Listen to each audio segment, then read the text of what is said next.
Казваме здравей на любимата Ваня Балева. Ваня, нека да започнем с това.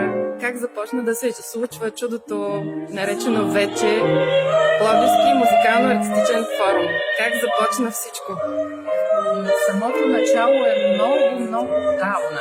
Много отдавна във времето е самото начало, когато още в нашето детство сме ходили на уроци в музикалното училище и там се запознахме с по-голямата част от тези прекрасни хора и имаме този навик от нашето детство, който ни създадоха нашите преподаватели по музика.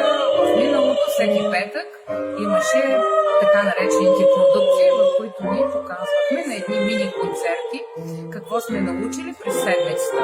Това нещо поддържаше от една страна нашата дружба, защото често пъти ни съпровождахме на нашите певци или пък на инструменталисти и други. Ние като пианисти се свирихме соло пиано, 4 ръце, 6 ръце, 100 ръце, на две пена и така нататък. Така че ние тези навици ги имаме благодарение на нашите преподаватели по музика, с които за щастие до ден днешен една част от нас си живеят буквално с тях и те са нашите музикални директори в момента. Тоест ние до ден днешен, независимо че вече сме на голяма възраст, не правим нищо без да говорим с тях, без да чуем тяхното мнение. Да, и скромната дама, която помага. Е нашия музикален директор, тя се дразни, като е наричана така, сумува се, но това е човека, който мен и много други хора не е научил на това, което можем до сега. Създалния вкус. До голяма степен подбора на музикалните произведения го дължим на вкуса, който ни е създала тя. И други такива. Може ли да кажеш нейното име, защото се това е Милена Захариева, това е Милена Начева Захариева по мъж, която беше дългогодишен главен асистент в Академията по музика.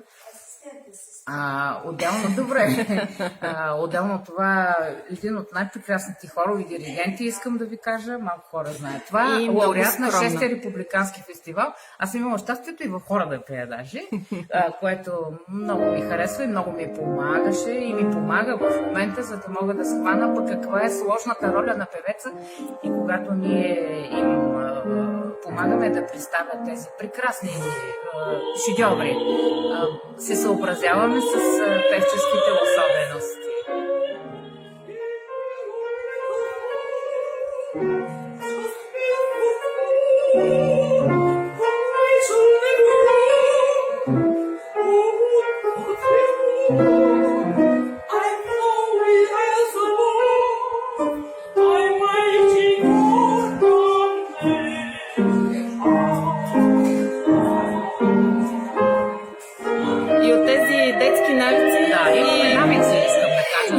Приятелство от детството? Да, когато станаха различните промени в нашия социален живот, изкуството вече беше поставено при едни други условия, доста по-трудни, доста по-сложни от преди и вече трябваше организацията на отделните концертни изяви да си я правим сами, което за нас се оказа много трудна задача.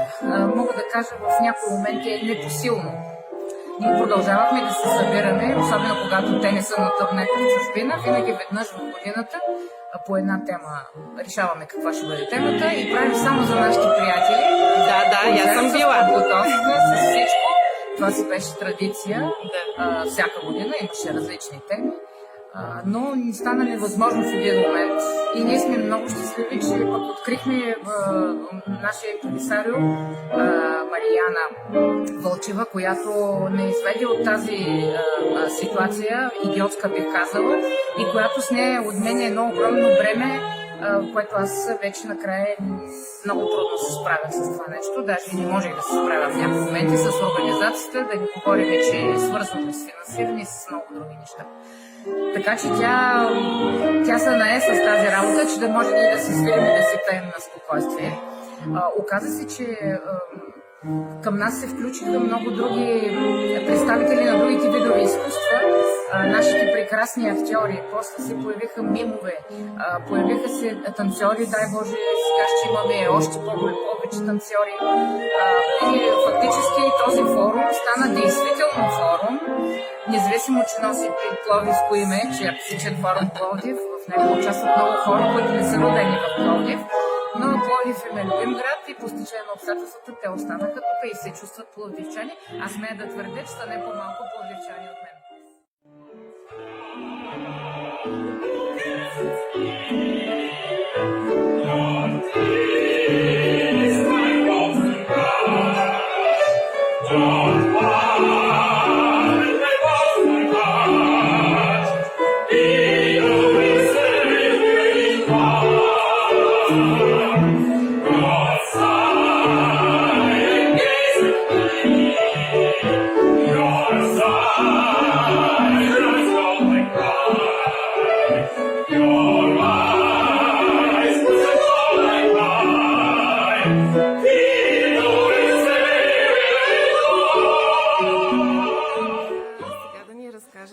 За този проект, който реализираме с помощта на Национален фонд култура.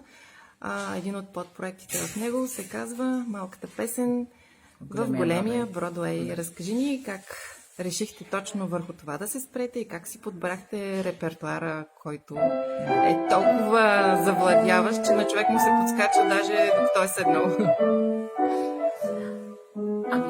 Аз смятам, че всички шедьоври не са възникнали от нищото. Всички световно известни шедьоври, независимо дали в класическата музика, или в поп и джаза, и дори в някои други стилове. Това се дължи не само на гениалността на композитора, ами на неговите търсения. Значи тези хора, според мен, са търсили през целия си живот и са опитвали най-различни теми, най-различни мелодии. Много голяма част от великите шедьоври са започнали от малката форма. Една от малките форми е именно песента. Ние ще го представим това нещо сега в областта на поп и джаза, а пък най-сен, дай Боже, да можем да го представим и в областта на операта, където също големите шедьоври са започнали от песни. Ще се опитаме да ги представим тези паралели и ще се опитаме да покажем как от една песен имаме вече цял мюзикъл. Песните на Гершвин са един от най-големите примери за това. Както и Кол Портер, който ще бъде също, разбира се, не можем да го променим, и Бърли, и много, и Ерол Гарнер, и какво ли не. Въпросът е да покажем как от една песен, от магазинчето за песни, където този, примерно, той е от едно еврейско семейство, бежанци, са руски евреи, почва от нищото в едно магазинче за песни, където акомпанира на богати дами, но неграмотни, обаче пък искат да пеят. И започва и той самия да пише: "Та оттам олени, докато тръгна да стане един голям мюзикъл." На мен е лав да стане един голям мюзикъл. Във всеки случай не е тръгнало от нищото. От нищото не е тръгнало и Порти без огромна грамадна опера, която цялата е в афроамериканска музика, на която той самия се учи, отивайки при тях за една година в укритието си и прави Порти без. Това са едни шедьоври, които всички пеят, всеки знае Summertime, но не всеки знае, че всъщност е ария от операта Порги и без. И именно това нещо ние ще покажем и на нашите хора. Ще покажем на нашата любима публика, смела публика. Смея да твърдят, това са хора, дето ще се осмелят да дойдат. Значи, преди всичко, те са много смели. И на всичкото отгоре пък и много обичат музиката явно. И не можем да се изложим, трябва да я покажем по най-добрия начин. Тоест, нищо не е почнало от нищото. Нищо велико не е почнало просто така. Седнал и написал. Няма такова нещо. Много е работил човека. Да. Добре, говоря за другите хора, ама кажи сега, ти как се чувстваш, когато свириш те неща? Какво ти е от усещането така, гъдела отвътре? Какъв е? Тук ще цитирам един човек, който много уважаваме. Той е един голям меценат и пианист и също. За щастие живее в град Пловдив. Ние се запознахме с Камен Кенов, се казва. Се запознахме чрез нашия преподавател по орган, майстор Стефан Далчев. Те са заедно учили в училището в София, музикалното, после в академията се завърши. Той казва това, следното нещо, аз ще го цитирам. Често спорим с него, но за това съм съгласна. И ще го цитирам. Казва, за да се изпълни едно произведение, са нужни два гения. Един голям който да го напише, и един по-малък, който да го изпълни. Така че няма как да се чувстваме зле в присъствие на тия шедьоври. Значи човек, за да изпълни един шедьовър, той е привилегирован. Значи има привилегия. И ние трябва да я приемем като привилегия, да сме доволни, да благодарим на Бога за това. Че някой го е измислил и че ние Така, имаме и възможността. че ни е дал Бог възможност пък да можем да го изпълним, че да могат да го чуят тези хора. А пък ние от публиката можем да го слушаме и да ни се пълнат Иначе те ще сърцата. го чуят. Вкусът обаче се възпитава. И той се възпитава от мъничък. Значи не може един човек на 20 години да го вкараш в операта и да очакваш да го хареса. То трябва да му се разкаже, трябва да бъде подготвен. Ама трябва да има и кой да му го разкаже. Има такива хора, повярвайте. Има, ама ми се ще да са повече или нещо да измислим, да направим. Така, да има часове. По изобразително изкуство, по музика, по приложните изкуства, по всякакви видове, за да може детенството от една страна да се запознае, от друга страна пък може пък да има и такъв талант, може да си избере това. Да. И вижте, и дори да не стане голям музикант, дори да не стане голям художник, то е една той при вътрешна всички култура, случаи, абсолютно ще изгражда. израсне като хармонична личност. Точно така, Че това не е загуба на време и не е задължително всеки да В бъде. никакъв случай няма да правим само звезди. Ама Така че- ти като си имаш пламъчето в себе Аз си. вярвам в български народ, който е най-музикален народ в света. Да, за мен. да. За мен. Така че аз вярвам в български народ и знам, че приеме красотата. Свой красив народ, доказал го много пъти. Таланти сме във всичко, което се захванем. Много пъти Просто го някак си, казвам. може би, вярата напоследък ни липсва. Нищо, аз не се и това ще мине. Аз не се и това ще мине.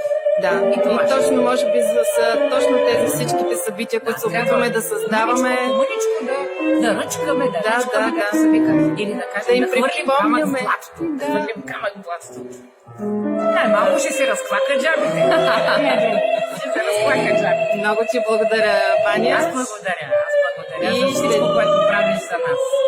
Просто ти благодаря, защото не можехме. Идваше един момент, в който вече беше непосилно. Всичко тръгва от вярата. Аз, когато се запознах с вас и видях и чух какво правите, и после ви опознах като личности, вярата ми се събуди в това, че си заслужава някой с общи усилия да правим такива неща. Така че то всичко идва от вас. Пламъка е във вас. Да, Боже.